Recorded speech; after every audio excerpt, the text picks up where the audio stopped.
Hello, भाकरी to ब्राउनीच्या unusual meal combo सिरीजच्या तिसऱ्या भागात तुमच्या सगळ्यांचं स्वागत आहे।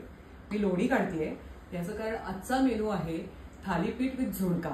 आणि थालीपीठ म्हणलं की त्याला घरचं लोणी हे हवंच, पण थालीपीठ आणि झुणकामध्ये सुद्धा एक थोडंसं ट्विस्ट आहे, थोडंसं नेहमीच्या आपल्या ट्रेडिशनल रेसिपीपेक्षा काहीतरी मी वेगळं करणार आहे। तेव्हा चला बघूया कसं करणार आहे ते। आपल्या थालीपीठासाठी इथे मी 2 कप ज्वारीचं पीठ घेतलेलं आहे, चमचे लाल तिखट, 2 चमचे हे छोटे चमचे आहेत मिसळण्याच्या डब्यातले, चवीप्रमाणे मीठ, अर्धा चमचा ओवा आहे तो मी हाताने क्रश करून घालते, 2 टेबलस्पून कच्चं तेल मी मोहन म्हणून घालणार आहे, कांद्याची पात 1 वाटी मोठी भरून आहे।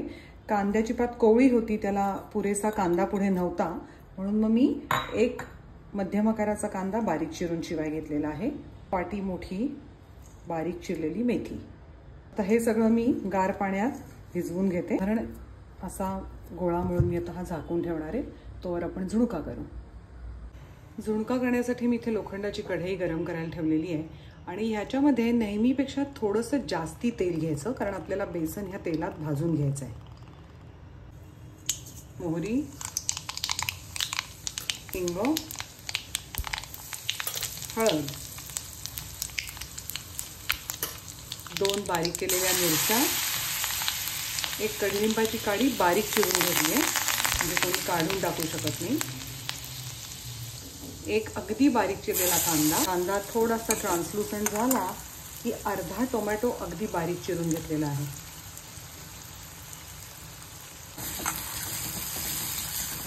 कांदा टोमॅटो घातल्यावर ते चांगलं शिजावं म्हणून थोडंसं मी मीठ घालणार आहे आणि ह्याला मीठ शिजवून घेऊया। आता आपण ह्या तेलामध्ये घालणार आहोत हे 1 वाटी बेसन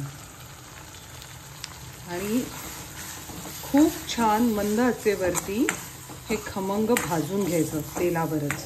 आता हे परतून घेऊयात आणि तोवर मी 1 वाटी पिठासाठी 2 वाट्या पाणी उकळायला कडेला ठेवते।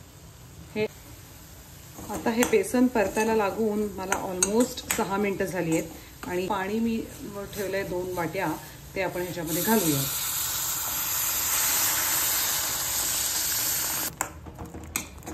तिखट मीठ ॲडजस्ट करायची हीच वेळ असते, कारण मी ह्याला झाकण ठेवते आणि आपण ह्याला वाफ आणूया। दुसरी पण वाफ झाली आहे, आपलं पिठलं छान शिजलेलं आहे, त्याच्यावर ही चिरलेली कोथिंबीर घालून मी आता गॅस बंद करून टाकणार आहे। मी बिडाच्या तव्यावर थालीपीठ टाकणार आहे, त्यामुळे मी हे ओलं केलेलं पण घट्ट पिळून घेतलेलं असं एक कापड आहे स्वच्छ, त्याच्यावर मी थापणार आहे, शेवटी त्याच्यावर तीळ घालणार आहे आणि मग मी तव्यावर टाकणार आहे। आता आपलं हे थालीपीठ थापून तयार झालंय, मी त्याला 4 ठिकाणी भोकं पाडीन आणि हे कापड आपण तव्यावर